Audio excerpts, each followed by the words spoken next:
Hello guys, this is Arjun Ravichandra. Double smart Shankar trailer ఇప్పుడే చూడడం జరిగింది.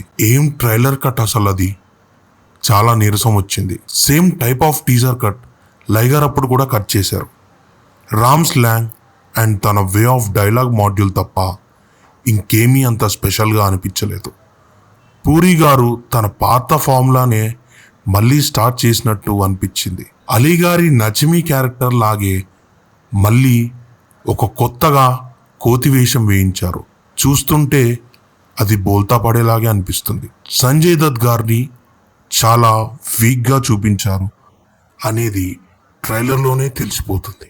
సంజయ్ దత్ బ్రెయిన్లో ఉన్న మెమొరీ రామ్కి ట్రాన్స్ఫర్ చేయాలి, దాని బేస్ పైన స్టోరీ వెళ్తుంది అని కథ మొత్తం చెప్పేశాక ఇంకా ఎవరైనా మూవీకి ఎందుకు రావాలనిపిస్తుంది?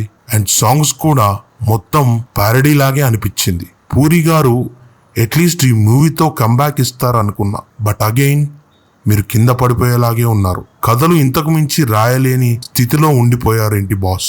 అందరూ సినిమాకి నిజంగానే కర్మకాండ అయ్యేలా ఉంది. నా వీడియో మీకు నచ్చినట్టయితే లైక్ చేయండి, షేర్ చేయండి, కామెంట్ చేయండి అండ్ సబ్స్క్రైబ్ చేసుకోవడం మర్చిపోకండి.